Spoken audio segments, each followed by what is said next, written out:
Next on Great Performances, Gian Carlo Menotti, 75 this year. He is probably one of the most successful and controversial composers of the 20th century. At only 25, one of his first operas premiered at the Metropolitan. He was the first composer to have an opera on Broadway, the first to have an opera on radio, and the first on television.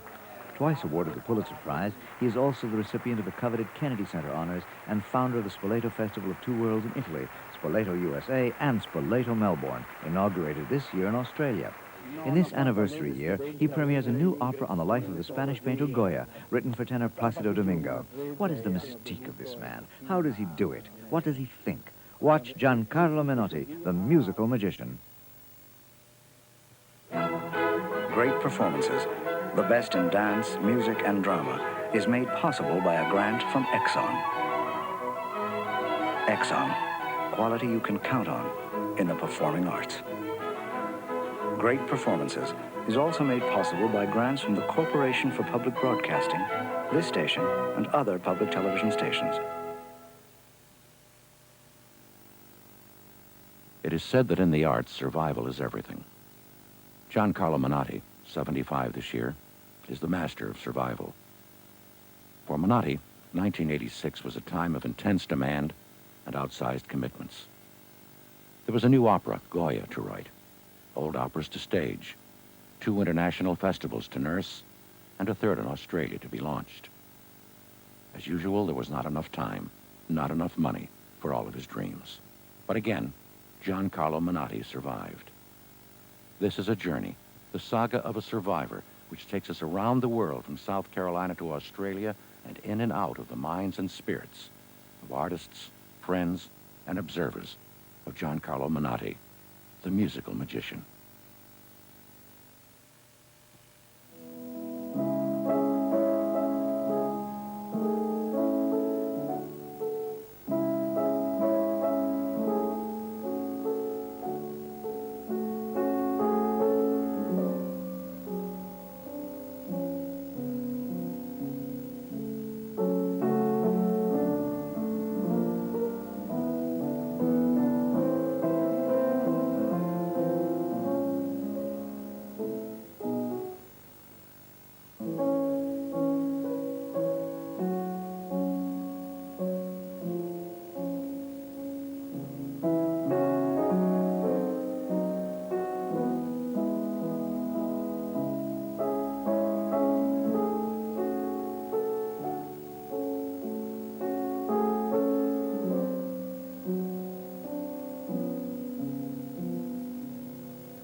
It seems very strange for an Italian to move to Scotland, but and all my Italian family think that I'm absolutely mad. Even Scottish people that say, for heavens, why do you want to come here to live here with all this cold weather? But I love cold weather, and I love this house, which is way beyond my means. It has condemned me to be at the mercy of bank loans for probably the rest of my life. To be able to pay all the expenses of keeping this home up, I have to travel and I have to accept many commissions and do more stage directing that I would like to. The job of a composer doesn't stop at 5 o'clock or whenever he gets out of the studio. At least it doesn't with me. When I'm in the middle of my work, I keep hearing the music and I'm in the process of creating. And when I go to bed, I have a terrible time going to sleep because even if I go to sleep, in my sleep, I keep composing somehow. And then you wonder why so many composers go mad. Oh my God, this joke. Oh, that's all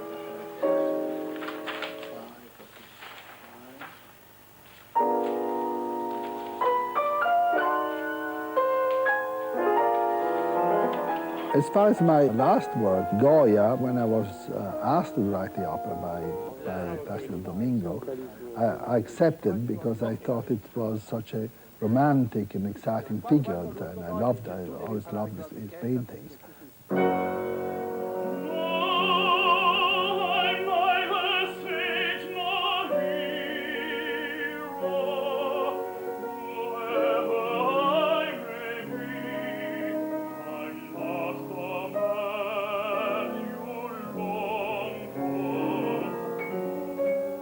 Sometimes when I am singing all the wonderful repertoire that I do, I close my eyes and I see some of the composers sitting in the public when I'm singing, and I have dreams or fantasies of the composer coming after and telling you that he likes what you have done.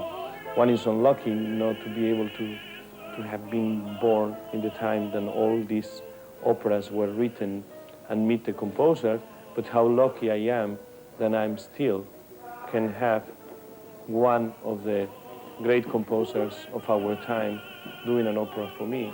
So it's very, very thrilling to be able to work with the composer, to make suggestions and to work together. The main theme of the opera is that the artist and the man can be very different.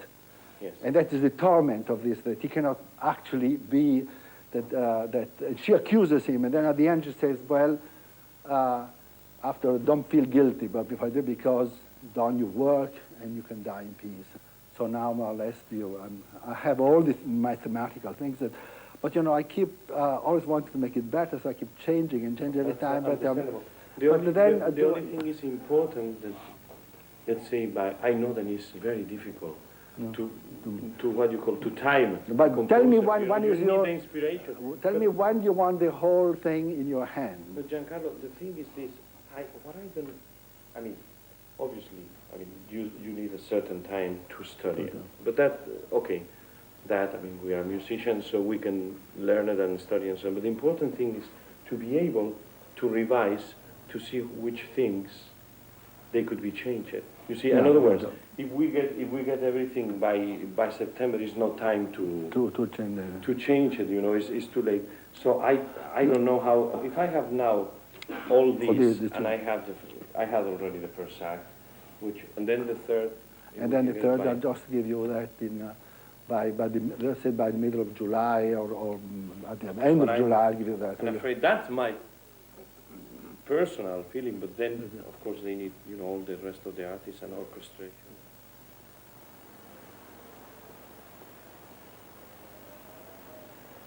I started directing my own operas after I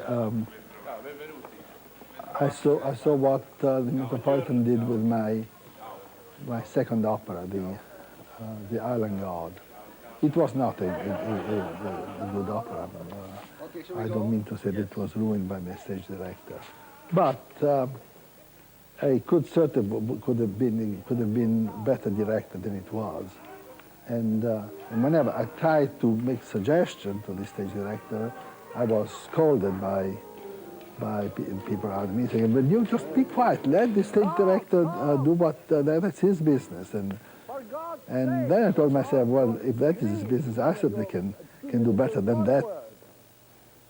First of all, when the table goes on your foot, you must go, "Ah!" And then keep saying, "You animale porco," anything you want, but scream words. As usual, I'm full of debts, and I still have to earn lots of money to finish paying my taxes and keep my house going, and I'm always behind. So I have to work. I still will have to work a great deal. I think being a connoisseur of music already, just a stage director who knows music, is already advantage. Giancarlo is a composer himself. He knows this opera by heart. He knows all the subtle meaning of this opera. I think from the staging point of view, from the movement and the people as, is the greatest of all. Most of the time when he'll be meeting an artist for the first time, he'll spend very little time in discovering anything about the person. And there isn't an awful lot of background or preparatory work or discussions about motivation. It's all in the text and the score. And I think he usually relies on the artist's ability to understand what they've already studied. And he'll begin in the staging, he'll just go into it, put his foot on the gas pedal and drive right through all of those preparatory things and go into the staging part. And he won't even exactly block it out. He doesn't say, now I want you to stand up, now I want you to pick up a glass of water, then turn up to him and then embrace. He'll be very close to the artist physically, and he'll be feeling the music and the singing. Well, that's the success of Gian Carlo, I believe. Finché si tratta di fare la tua.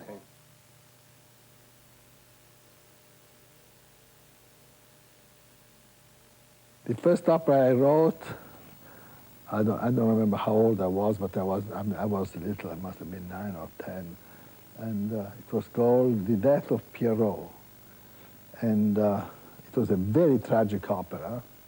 Everybody died at the end. There was not one single person left alive. And I wrote the libretto, and I wrote the music, of course. Curious enough, I started my career with the comic operas. First, the Amelia Goes to the Ball. I must say that was a happy beginning, because I must have been about 25, perhaps. And to have your first work appear at the Metropolitan was quite a surprise for me. The only person who was not surprised about that was my mother. Unfortunately, I wrote the Iron God, and that was worse than a failure. It was sort of a mild success, very mild. And then everybody said, oh, well, Menotti is just a flash in the pan. That's the end of him. And then at that time, the Mussolini had declared the war to Abyssinia, and so there were the sanctions against Italy, so I could not receive any more money from Italy, and nobody would give me a job.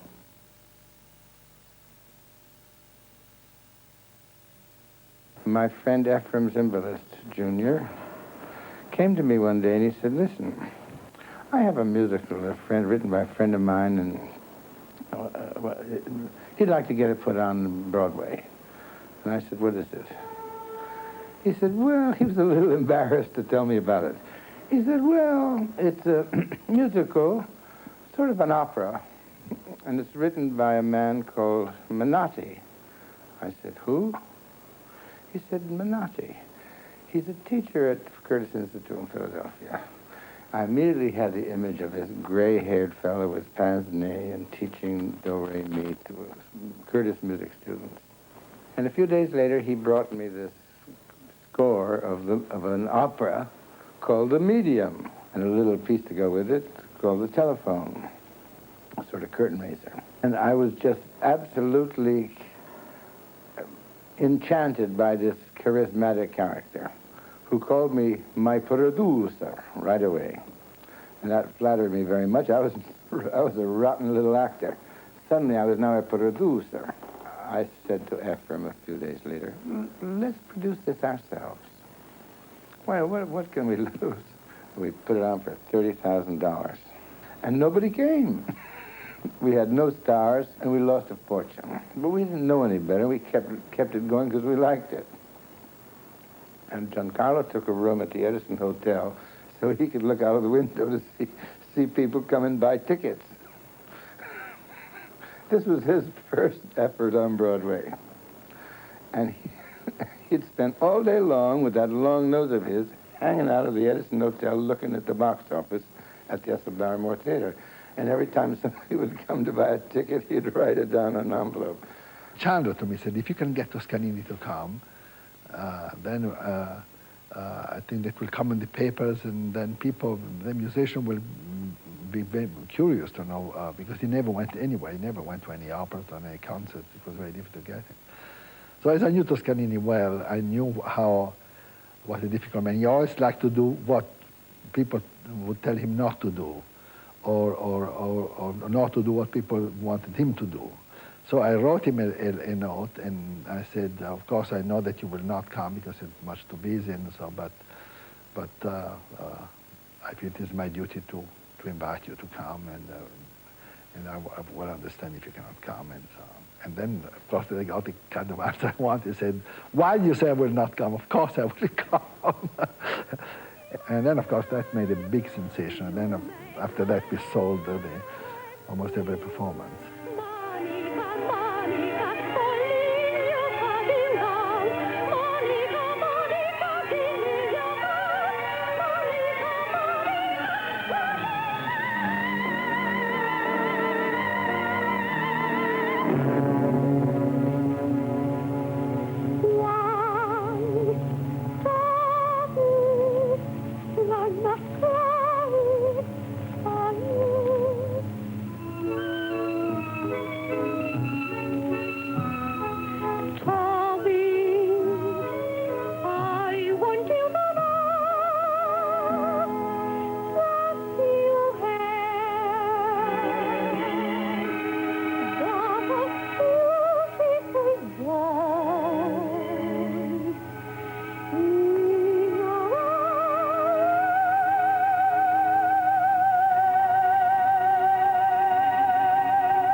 It was beautiful working with Gian Carlo Menotti because to use a much-used phrase, I was putty in his hands.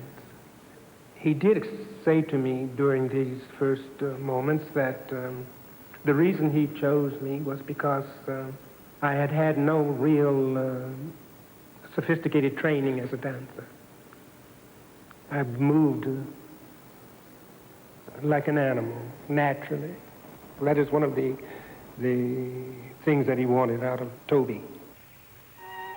The death scene was one of my best moments. I liked that very much. The trick of the blood and the curtain and the fall.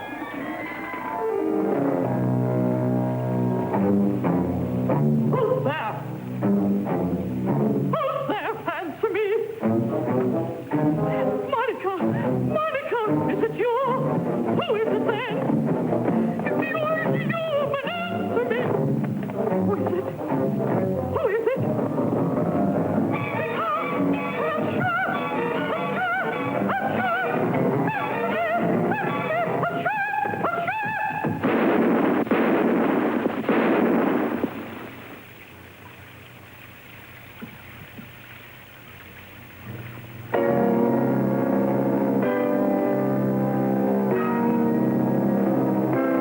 I remember one night, the gun didn't go off.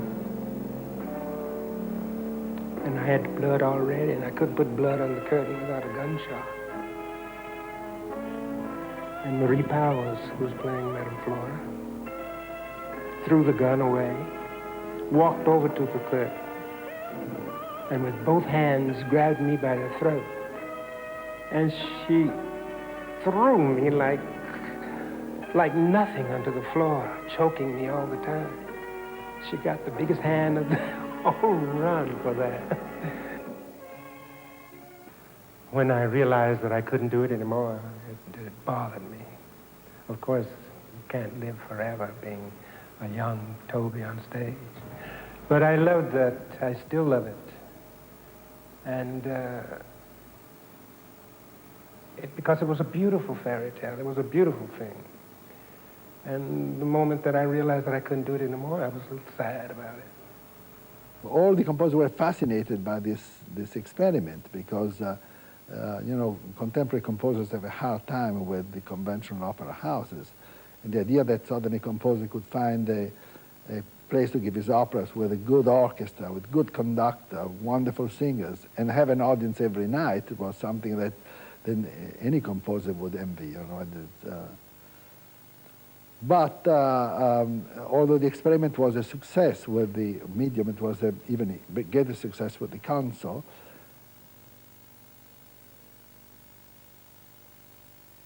Gian Carlo was in the throes of preparing the console. And I remember I went to a run-through. Toscanini was there.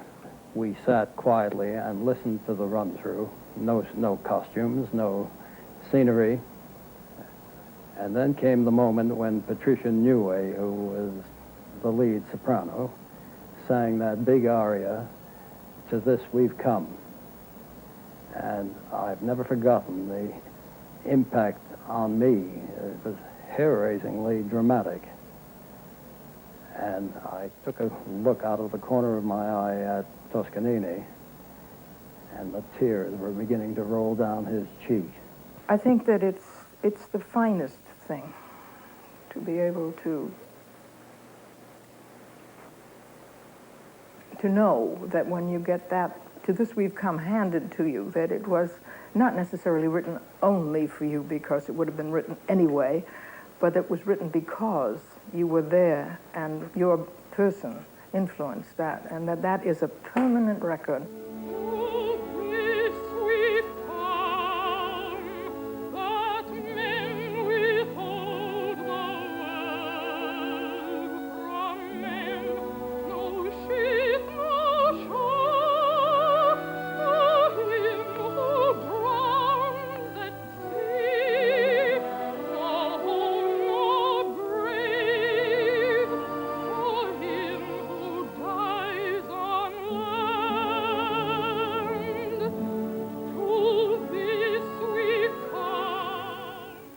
If you examine the console carefully, here is a story beautifully organized to capture the situation of the displaced people who had nowhere to go, who were trying to get a visa for someplace.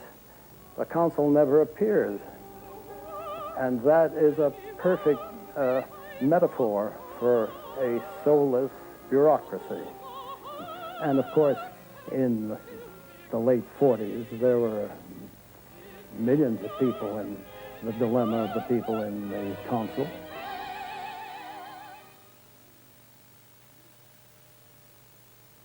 Two years ago, NBC commissioned Mr. Menotti, already famous for his two dramatic operas, The Medium and The Consul, to write the first opera ever especially written for television. I'm always accused of wanting to put maimed people on the stage. I think we all sort of maimed. I mean, we all have to struggle against some deficiencies in our lives. Nobody's perfect, but if you're not perfect, then something is missing. It is a very obvious symbol to use in the theatrical world.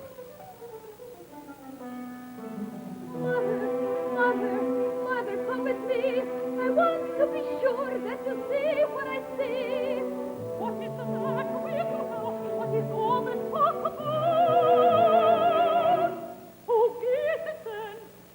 Mother, outside the door,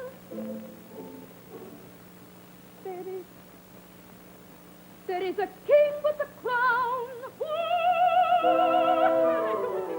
What can I do? What can I do? Mother, come with me. If I tell you the truth, I know you won't believe me. Try it for a change. But you won't believe me. I'll believe you if you tell me the truth. Sure enough, there are not two kings outside. That is surprising. The kings are three, and one of them is black. Oh, what can I do with this boy?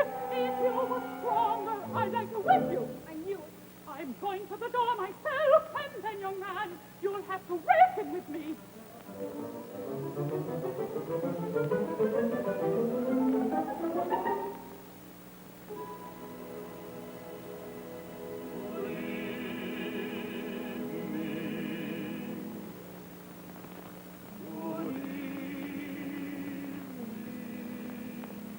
And Gian Carlo called me one morning, this is typical of the whole setup, and said, the Toscanini is coming this morning to see the first run-through of Amal. And I said, well, we can't do the dance because Melissa's out and only Glenn is here. And Gian Carlo said, I don't care what you do, but we've got to do a run-through and you've got to do that dance. Well, anyway, the maestro arrived with a lot of falderall, and we started the run-through, and Gian Carlo didn't say one word that I was standing in for Melissa, or that I was being a girl in the dance, or anything. And at the end of the dance, I kind of looked over, and Toscanini was looking very strange.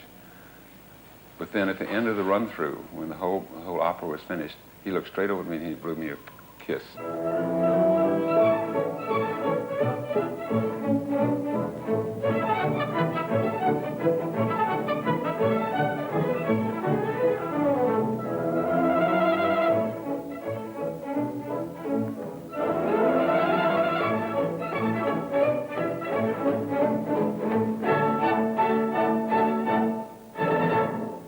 one memory I have of Amal is the young singer that Gian Carlo found. And, you know, Gian Carlo's always had this great ability to not only find young people, young singers, young directors, young composers, everything, but to give them an opportunity to do something and to have the faith in. And that year was a very young boy, 11 years old, Chet Allen, who was the original Amal. Certain artists who do my operas, they become famous for that role, and they become the role. You know, like Chet Allen became Amal, and he never could get out of that role. He remained Amal for the rest of his life, and until, as you know, he committed suicide. I hope not because of that. But in such a way, he never grew out of that. And Leo Coleman is still, in his mind, is still Toby. And Patricia Neway, for example, was a great, great artist. But essentially, she is Magda Sorel. And I always think of her as Magda Sorel. And the same thing was with Marie Powers. I mean, she was the medium. I always remember with great affection the daughter of a famous Italian critic, Barilli, Milena Barilli, who painted that picture of the saint. She actually inspired me to write the Saint of Bleecker Street. She was painting her self-portrait, and she painted herself as a nun. As if you notice in the painting, the hands are not finished, and she wanted to paint the stigmatas on her hand. And I was kept saying, "When are you finishing your portrait?" She said, "Well, I can make myself, painting myself with stigmatas," and then she committed suicide. And in a certain way, in writing the opera, I felt that I finished her portrait.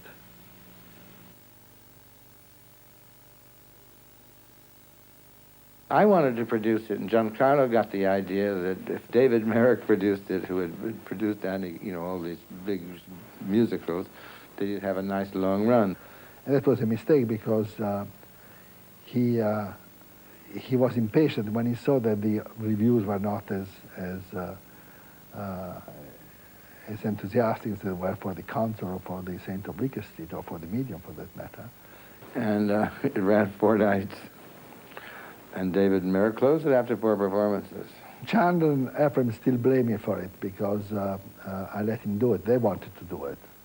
And they knew how difficult it was to give an opera and how long it takes sometimes the audience to get used to an opera.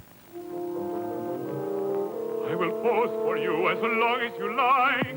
You are a great painter in my eyes. Then we have the theme of the conception of love as a sort of prison. I dreamed once of building houses for men. Now I build cages for birds.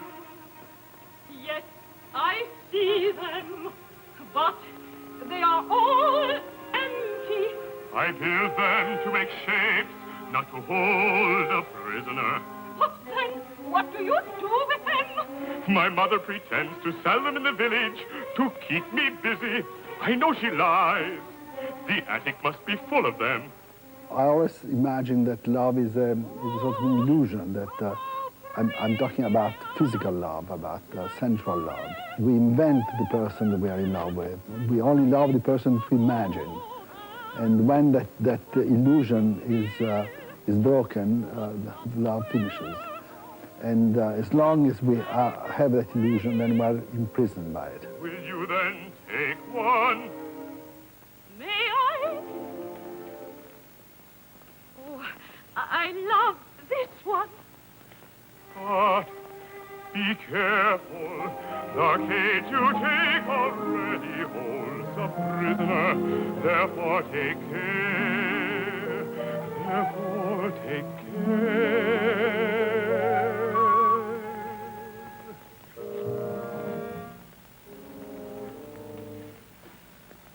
May I touch your face? Are you afraid? Perhaps a little. Why? My touch is as harmless as a glance. Come. Come near me. So in a certain way, I want to say that perhaps if I hadn't spent my life being in love all the time, because when I was young. Thank God now I'm too old to fall in love, but when I was young, I kept falling in love all the time, so I never was a free man.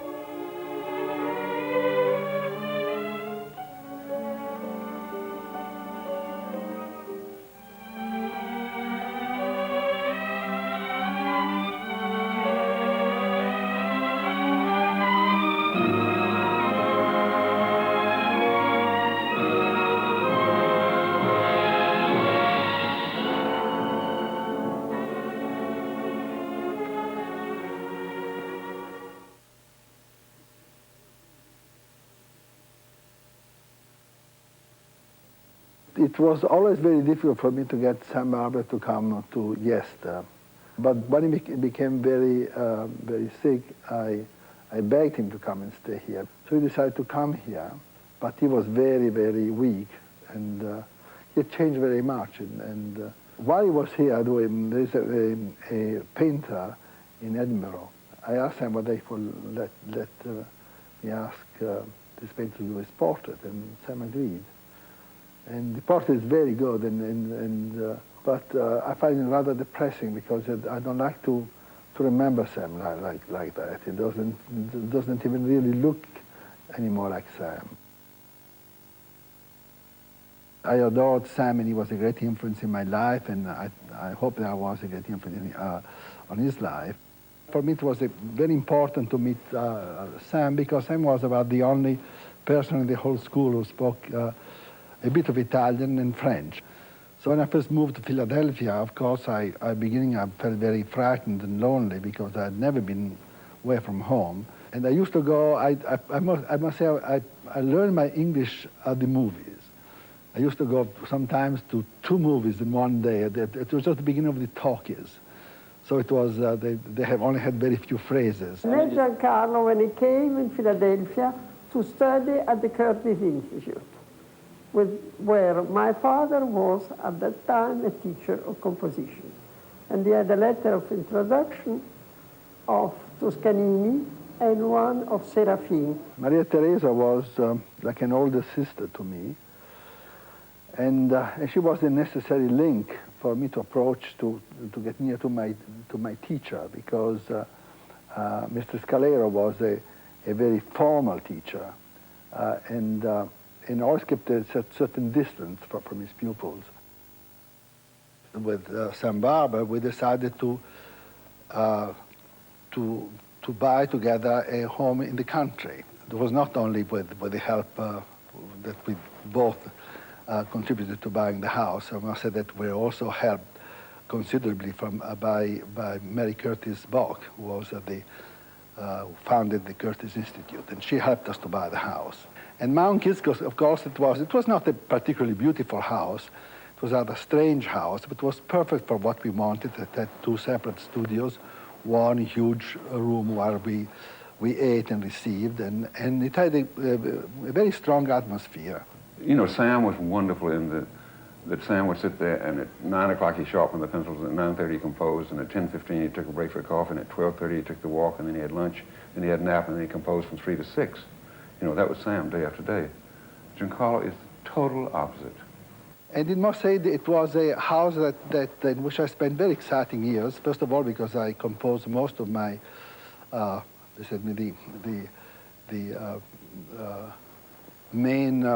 most successful operas were written there. I mean, the Consul, the Medium, the St. Oblique Street, Amal and the Night Visitors. And also because it attracted many artists there, and I can remember so many wonderful evenings we spent with people like, we had Horowitz, Martha Graham, Marcel Duchamp, Jerome Robbins, and heavens, I mean, I can't remember all the famous people that went through. The 2 men were extraordinary together. That Sam was the great recognized musician and American composer, I guess. He and Copland were probably the 2 majors. And Gian Carlo always wanted that. He wanted his recognition by the music world as the serious, great composer. Gian Carlo became the theater man, the famous man, the international famous man, which Sam wanted more than life. But Sam was, you know, the serious respected, acclaimed composer, wanting what Giancarlo had, and Giancarlo creating these wonderful theater operas and things, wanted the respect of the music world and that world, which is what Sam had. They each wanted what the other had, and which neither one could get. It became necessary almost suddenly that to have to leave Monkeys, because I began my festivals in Europe, and that took me to Europe for a great part of the year. So we came to an agreement that we'd better abandon Monkeys. And when I realized what a terrible break it meant for Sam, I felt very guilty about leaving Monkeys. But then it was too late. We had already sold the house. But when we had to take all the books and the things out of the house and divide the books and the pictures and so on, it was heartbreaking, I must say.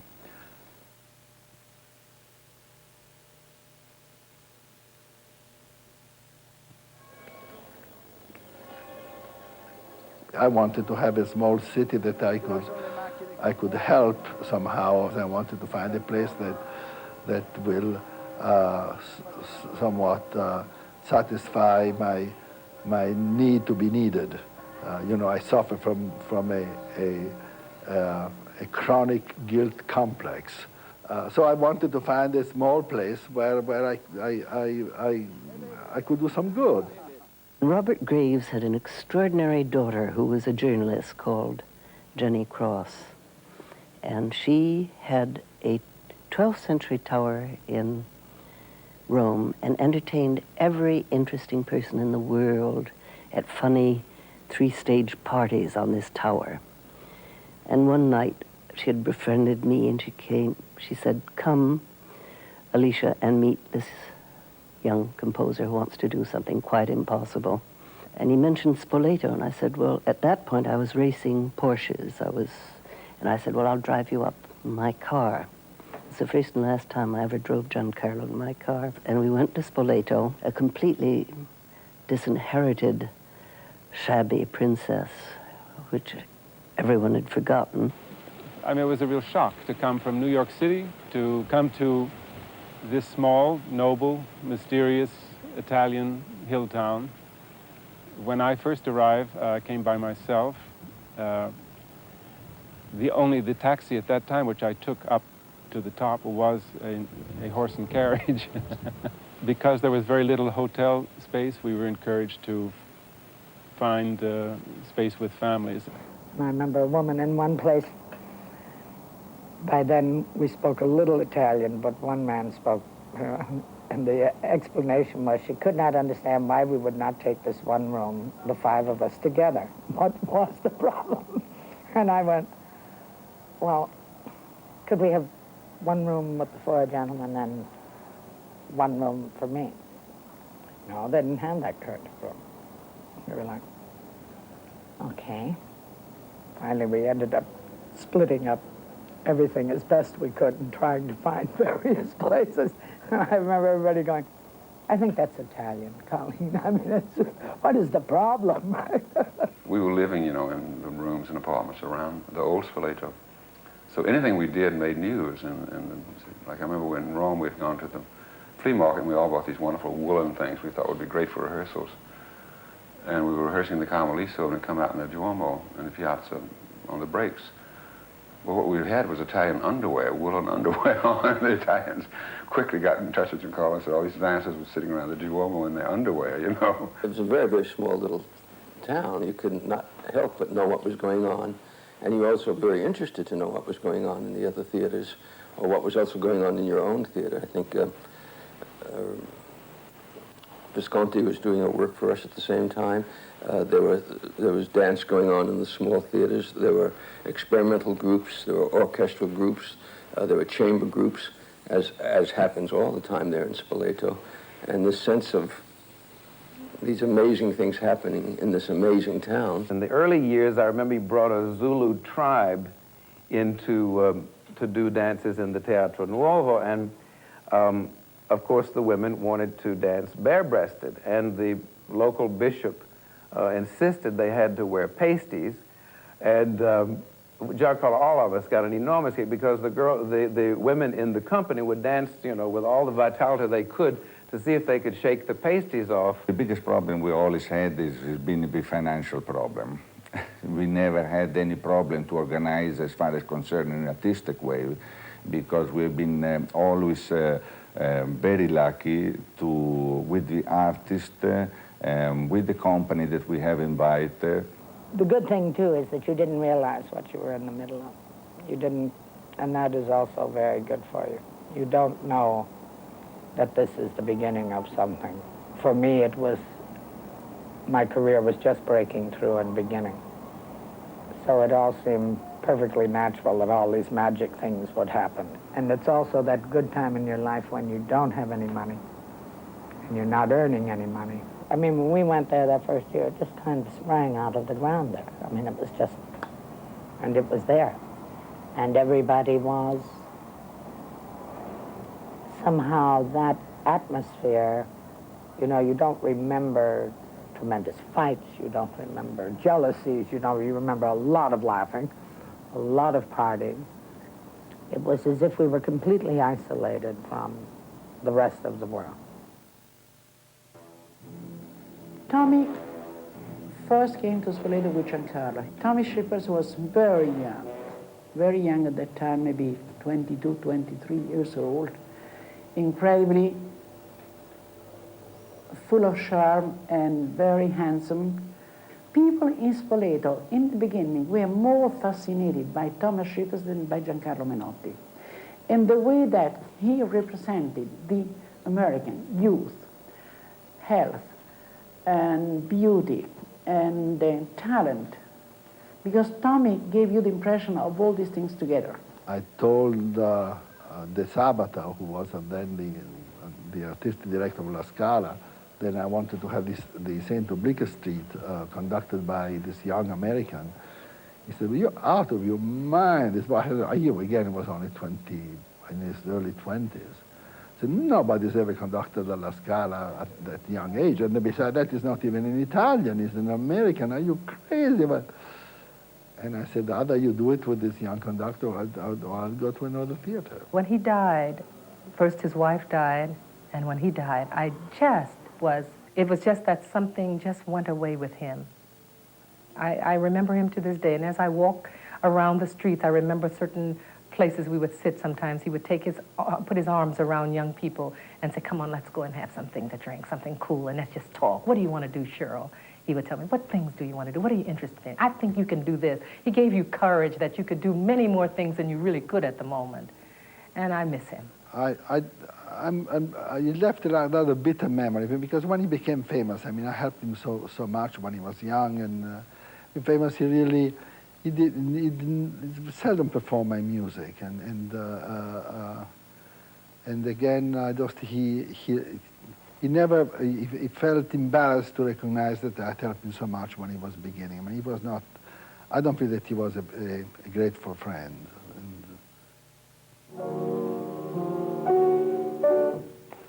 My opera is not quite finished yet. I'm still working on it. And if you speak to any of the festival's managers, I'm sure they will complain, saying that I don't give enough time to the festivals, I don't answer the telephone calls, I don't answer letters, I don't write, I don't answer telegrams, I postpone making a definite program. You ask me if I would describe myself as with one word, I would say I'm a pasticcione. Do you know what that means in Italy? It's a very messy boy. At the beginning, although I gave even more time to the festival than I do now, it wasn't so serious as far as my composing went, because I also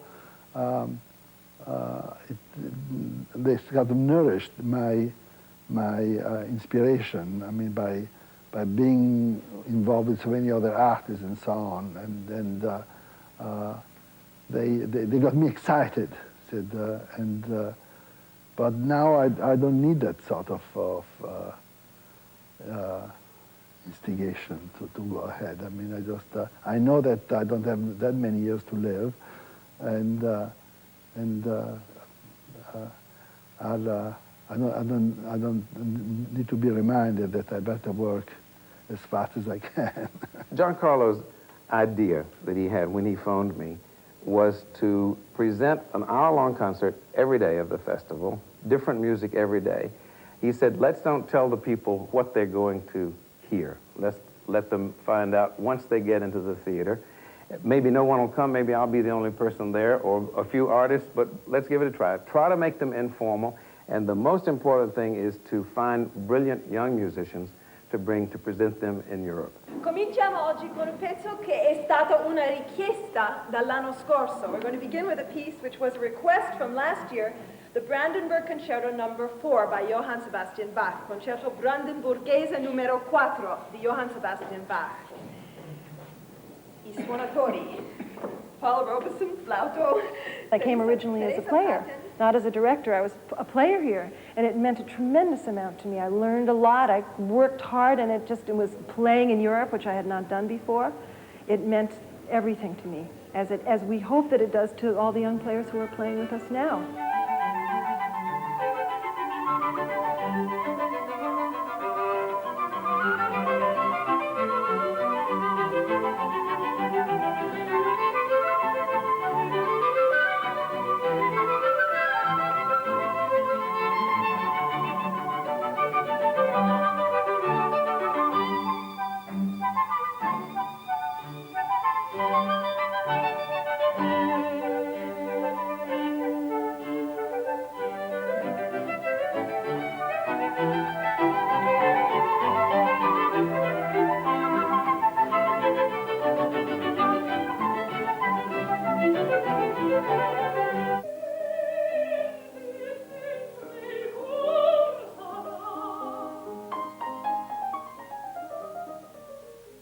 What's been thrilling to me as a musician is the tradition of discovery, which began in 1958 and continues today. In my second year of concerts in 1961, I told Gian Carlo I wanted to bring this extraordinary young mezzo over to sing in the concerts. He said, fine. And he heard her in the concerts and then was intrigued with the idea of this black Carmen. And he then the next year staged Carmen for her. And it really catapulted her career in a remarkable way.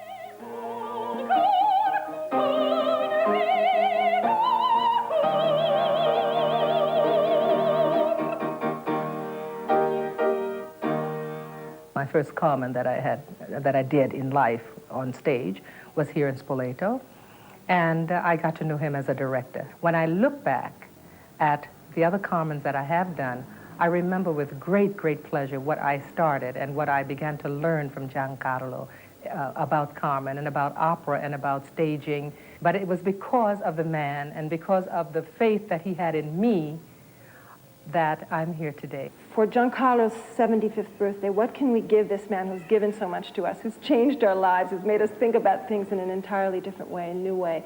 We thought, why not bring to him two of his friends who were very close to him in some of the early years of the festival, two wonderful artists. We could think of no one better than Charles Wadsworth and Shirley Verrett.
cannot say that I'm looking forward to death, but I'm rather optimistic about death. I feel that as we are always looking all our life, we look for a certain certainty, for an answer, but we will finally put at rest our searching minds. I think God owes us an answer. We have to have it. And I feel that when I die, I'll receive this blinding answer that we all hope for. At least I do.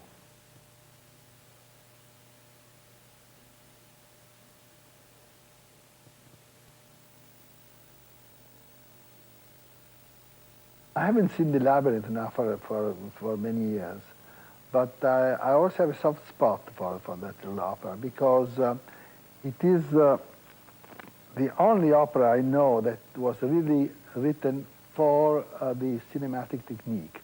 It cannot be given on the stage. And although I admit that the music is rather weak, but I think as an experiment, as how to write an opera really for the cinema, I feel that The Labyrinth is an interesting try.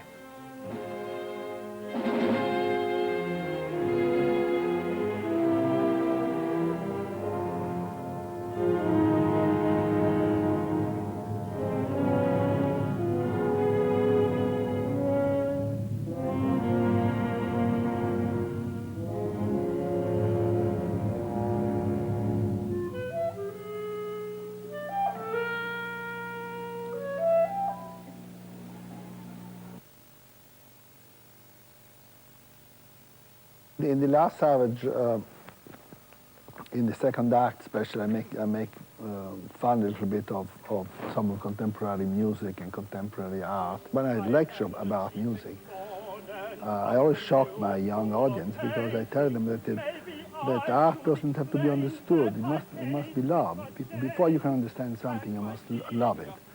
Then you get to understand it.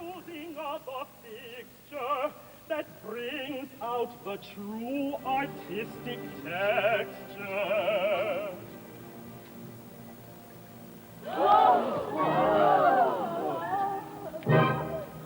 It was a tremendous thrill.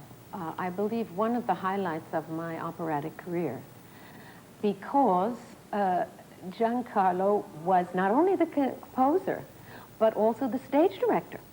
And he asked me what I thought the character of Kitty should be in this opera. And she was a very spoiled, rich child. Her father was an extremely rich man.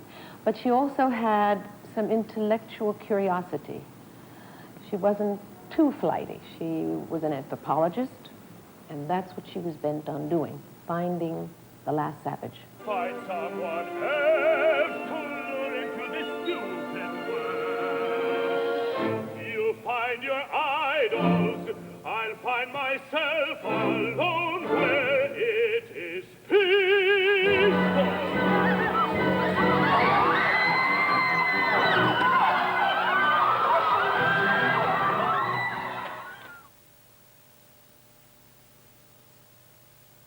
Martin's Lie is the story of a little orphan boy who unconsciously remembered an old and too often forgotten precept: love thy neighbor as thyself.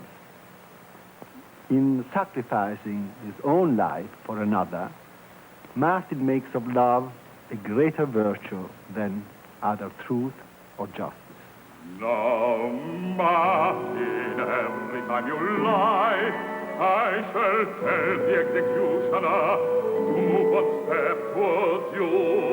Once he reaches you, there will be no mercy left. Did you hide a man here?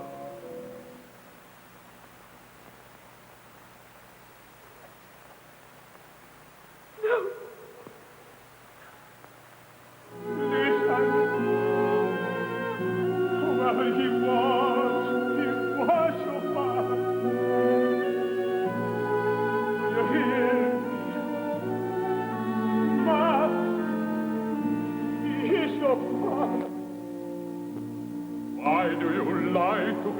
funk. Life is a little thing, my lord. I have learned that love is stronger than anything. Then one day he called and he said, "Oh, Alwyn, I've got the title of the opera. I'm going to call it Help, Help, the Globalinks."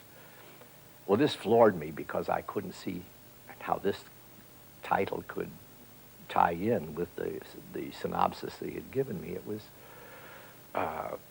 and it was something that I couldn't put together. And I said, "Well, why Help, Help, the Globalinks?" And then he told me this story about creatures landing from outer space. Die Globalinks sind hier.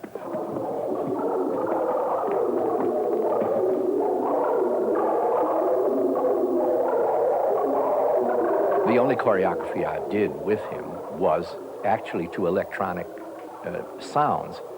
He came to my sound studio, and I had my sound engineer there work with him, and he created the Globalink sequences on my synthesizer then, a Moog synthesizer. I think he was having fun with the electronic sounds. I think he had to have strange sounds. And of course, he could have done it very easily orchestrally, but I think he was intrigued with the idea of working with the electronic sound. And I said, you know, Alvin, I detest all the things that you love, and you probably detest all the things I love. Why don't you write an opera together? And let us have a war between the two of us. You do all you choreograph all the Globalings, who are little monsters that only respond to electronic music, and I'll do the other part, the human part.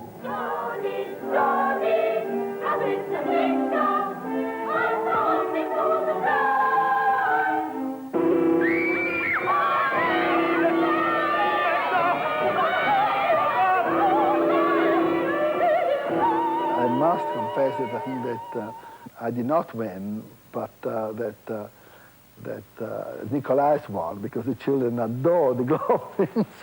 They thought the Globalings were much more amusing than the human people.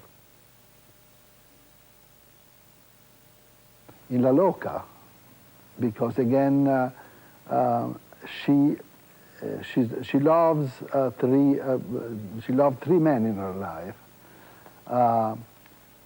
That was her father. She adored these three men. Her father first, then her husband, and then her son.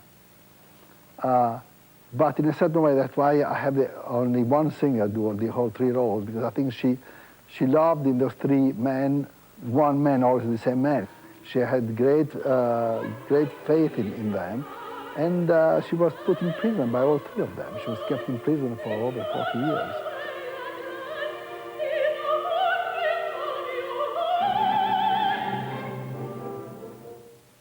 So many people tell me, "Oh, Giancarlo, I have a wonderful idea for an opera, and I just read a wonderful book."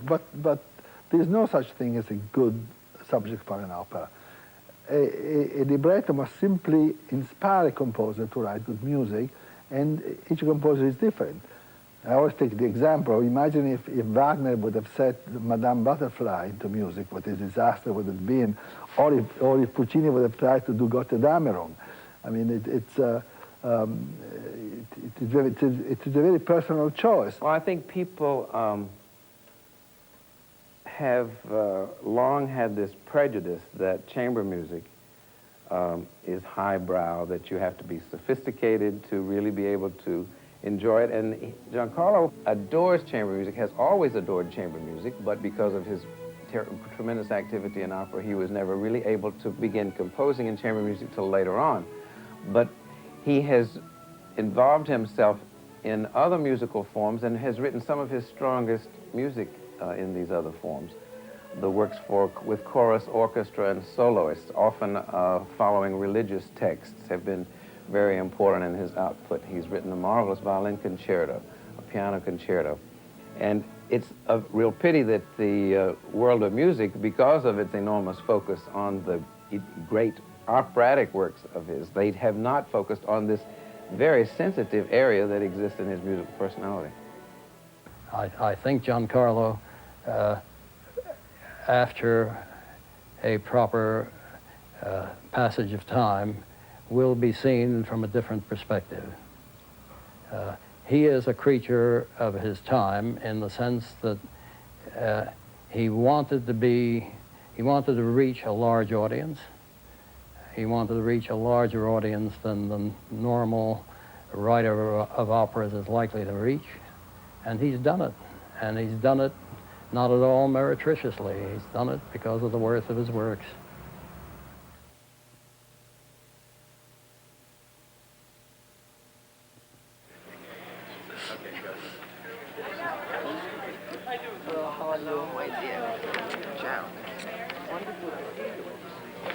How many disasters do you have? Not too many yet, but you just arrived. I was very, very happy to be seeing him and to having him come to Charleston, but I knew that the moment of Gian Carlo's arrival in Charleston is the beginning of not just the festival, rehearsals and all of that, but a certain amount of chaos. And is the whole cast here? What? Everybody. Everybody. Now you're here, too. He changed his rehearsal schedule. He came a week late. The chaos that he tends to surround himself with is something that he's very, very comfortable with, and that in some strange way works for him. I don't know that he could really function terribly well in a calm, very, very organized manner, because a lot of people do that. A lot of people organize him, and he still likes to sort of get in there and mix it up. I've been involved with the festival for 5 years in a different capacity, but being general manager is a totally different thing. This morning started off at 8:30. I was down at City Hall trying to decide how the opening ceremonies would go. I got back to the office at about 9:15 and Gian Carlo was on the phone. Gian Carlo was concerned about his cook. Someone else came in to check on Gian Carlo's speech. Then there was the program. The director of finance came in and said, now we've got this little cash flow problem. The phones have been ringing more. I can't sleep at all. I'm worried stiff all the time. I wake up in the mornings sometimes in cold sweat. My feelings right this minute, I should be running to a rehearsal. I should be calling Christian Badia and arranging an interview, that I should be writing ground proposals, that I should be thinking about next year, that I should be meeting with Gian Carlo. I like to do the stuff with the aria. I must say I've never been so nervous about a rehearsal as I've been for this one, because first of all, I just took a friend's word that she would be just perfect for the role, but you know, everybody has such personal conceptions about how a role should be played.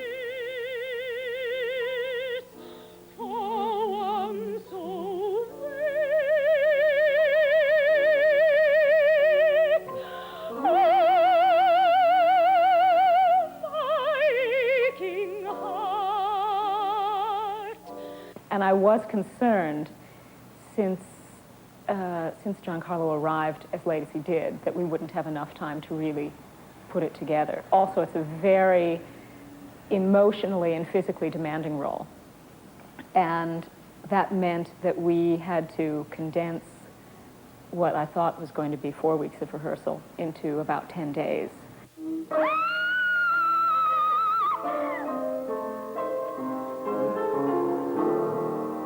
Go back again with your And that opening aria is, in some ways, at least vocally, it's probably the most demanding part of the piece.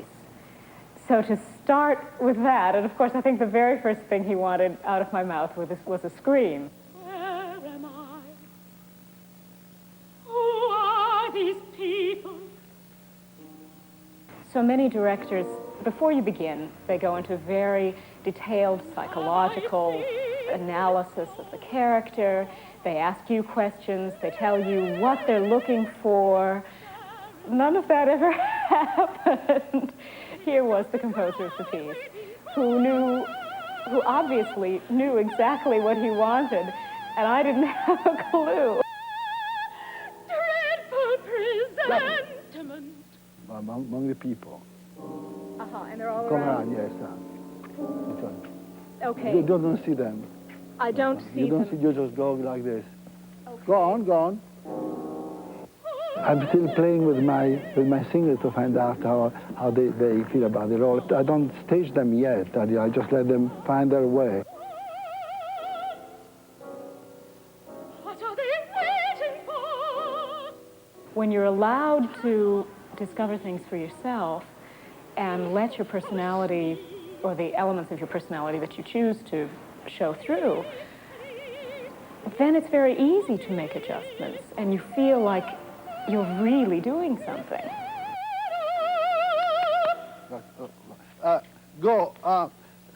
Don't give too much voice.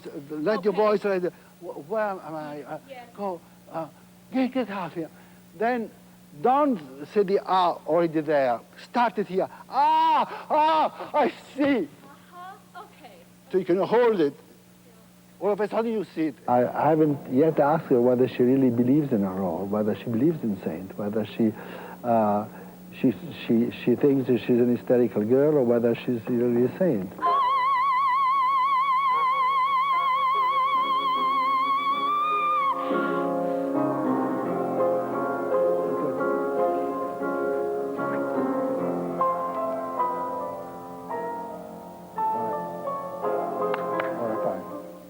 Try to rest a while, then after you.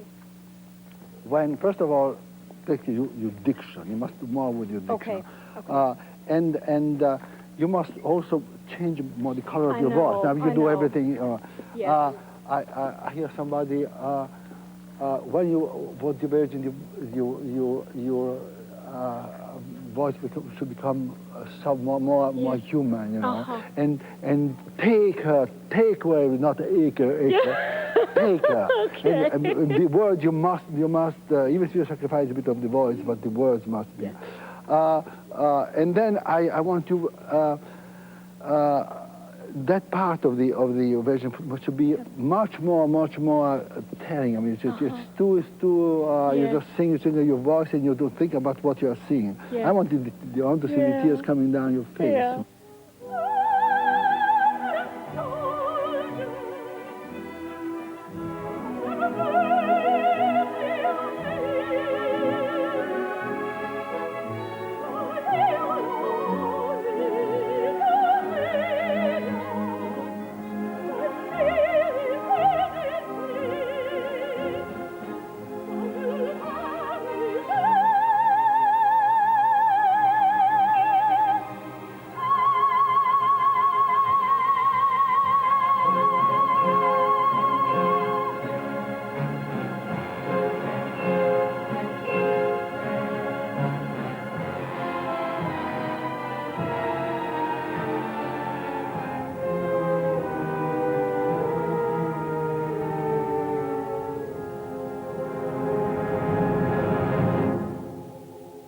Don't you see how childish it is? Stop tormenting me.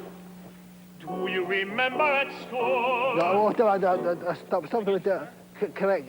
Cross to the other way. You know, stop it. In my operas, everything is has a symbolic meaning. In the same, the symbolism is very obvious. It is really the conflict between faith and skepticism. There are two sides of myself. It is the struggle to find some sort of a unity. That's why I made, I imply that there may be a certain love between brother and sister. You know, incestuous attraction toward her. You know, and you want to, and she is. Do you think I was too rough when I grabbed? No. I'd never take the. You're impatient because you know, for people I met, you can really get. You want to strangle them because you know, just you want her to because she's so set on her ways, and you just can't understand. For God's sake, I mean, you're in school, you dumbbell. Now you're always on the same. Why would God do about you know? Do you remember at school how children make fun of you because you couldn't learn, and how they used to call you numbskull? Numbskull! Yes, I remember. Why then should God have chosen you of all people? Because I love him. But you love God as if he were human. How else can I love him? I am human. Then it is a moment of, oh, let me save you, let me, and then it's almost like a love duet, you know. Right. It should be of tenderness, all of a sudden there's a moment of tenderness. Okay. And then you just, you have many psychological things that you have to work on, especially in this duet between the two of you. God cannot ever lose you, but you can be lost to me.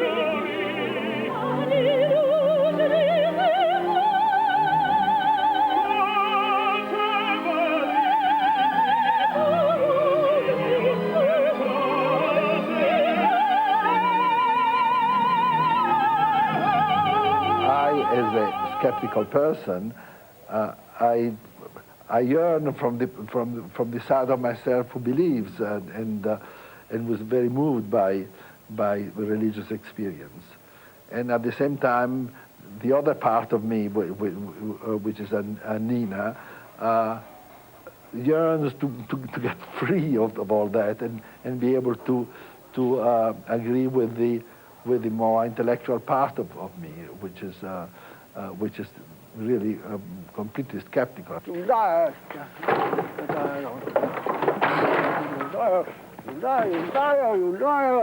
pam. Vaya! You're afraid to hear the truth. Take it back. Never take it back. Never. Oh, Michele, you're drunk. Please stop him. Michele! It's true. Laugh. Desideria, you pay for your lies. Admit it. Admit it. Laugh. Take back your words. Take it back. Take it back. Wait. Do after thing, yeah. Yes. Take it back. Take it back. Don't joke with me. Hey, you're drunk. Please stop it. Wait a minute. I can't even hear the line with that thing. Oh my God. I don't have to throw it that hard. You love her. Take it back. Laugh. Take it back. You love her. Take it back, I said. Love her. Shut up. It's true. You love her. Shut up. Love her. That's not right. That's all right. Doesn't matter. Let's go through this stage in the death. I don't care. Listen, just a second. This is all fine and dandy, but she cannot see me, and we are doing it over and over, and it's getting fixed with a mistake.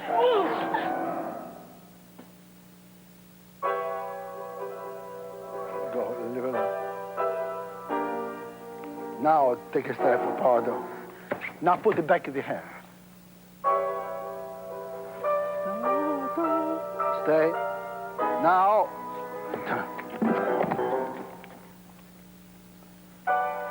Now just. No. All right, fine. Then pam pam pam pam. Then da da da dee, oh, help me a bam.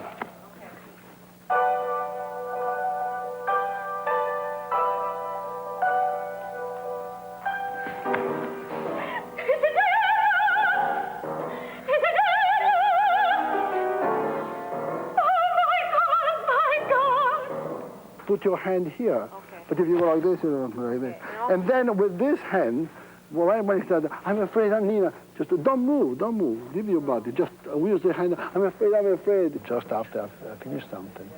I'm very disappointed always. It never come up to what I expected it to be. And it is nothing that every creative person has that sort of feeling of disappointment. We all aim to some sort of perfection that we never attain. So the first thing is we have to sort of forget what we thought it was going to be, and then try to do the best of what actually we have.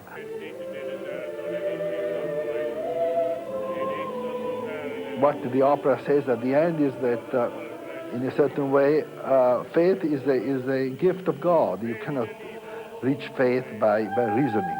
Either you have it or you don't have it.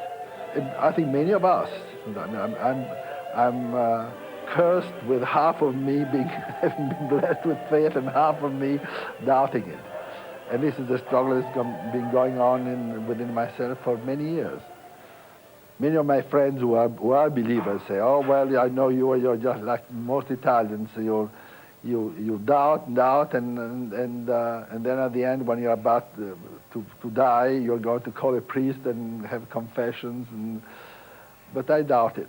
I think I will die doubting.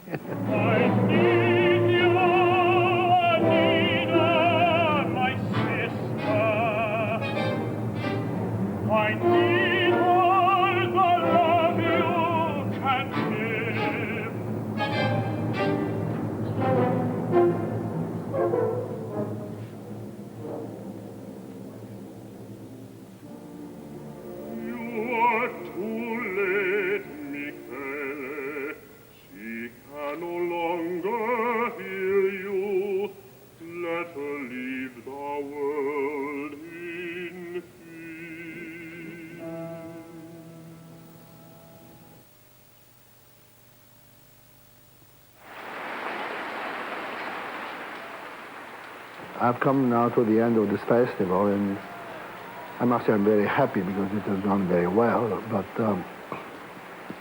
at the same time I'm very exhausted and a bit frightened of what is ahead of me, because I finish tomorrow night, then I go to New York for one day.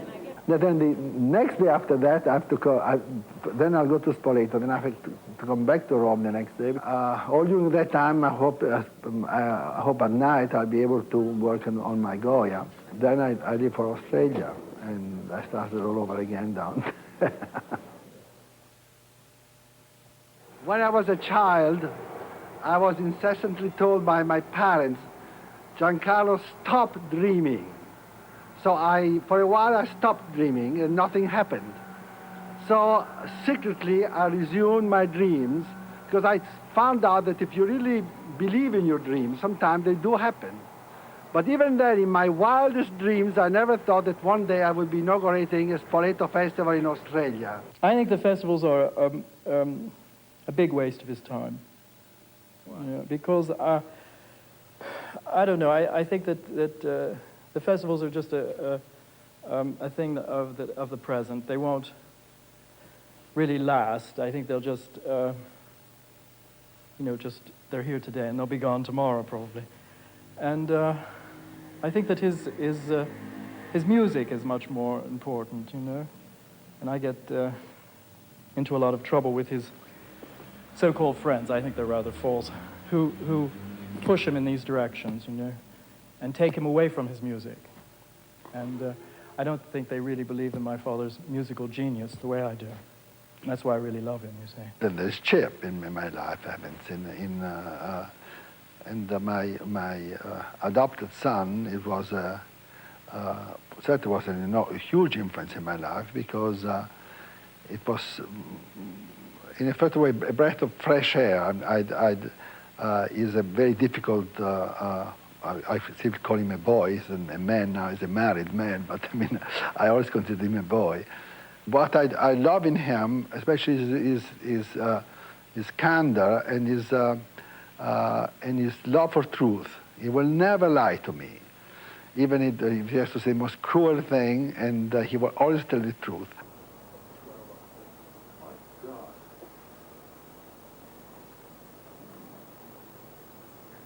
But Goya has not been an easy friend. It's one of those friends that one likes to fight with. But it has been interesting for me because although he was a difficult man, writing Goya, it forced me to look into myself and to solve some of my own problems. And I feel that at the end, especially toward the end of the opera, more than about Goya, I'm writing about myself.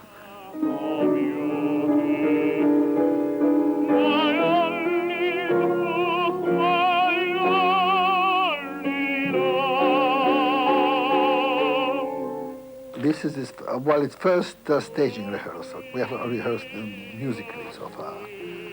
And so that's why I'm terribly nervous tonight, because I have to face him.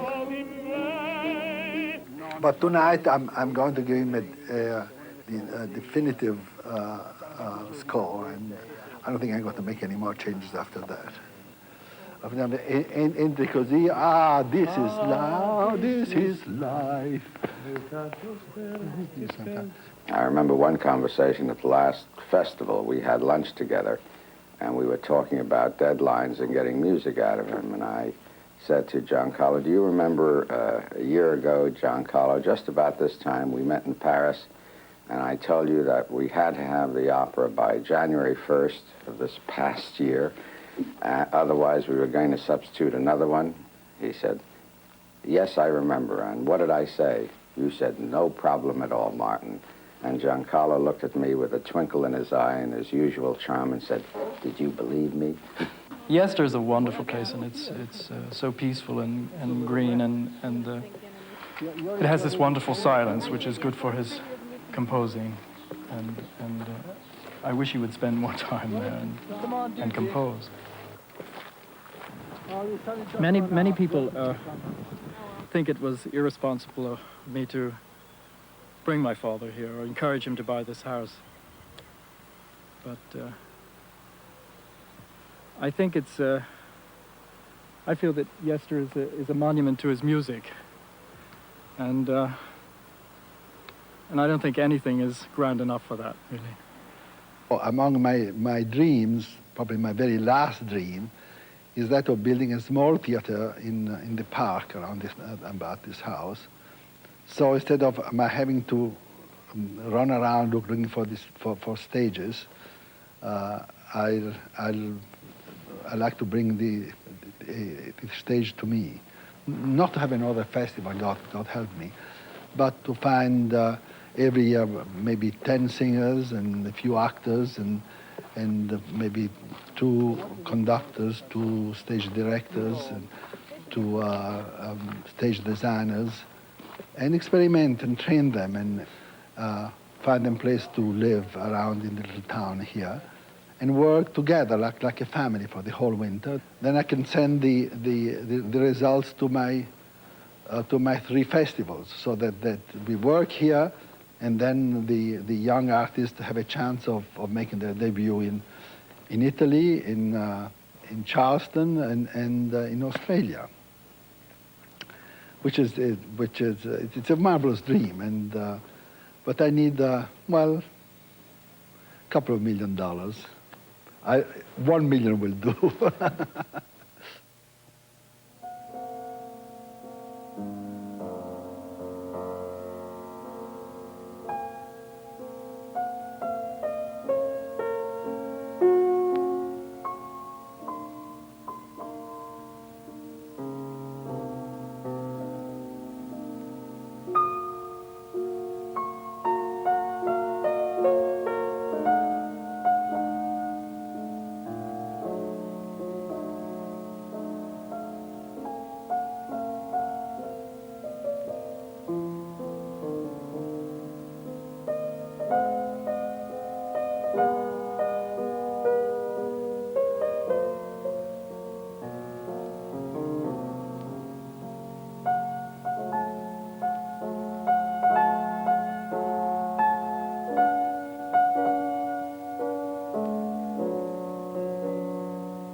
Great performances, the best in dance, music, and drama, is made possible by a grant from Exxon. Exxon, quality you can count on in the performing arts. Great performances is also made possible by grants from the National Endowment for the Arts, the Corporation for Public Broadcasting, this station, and other public television stations.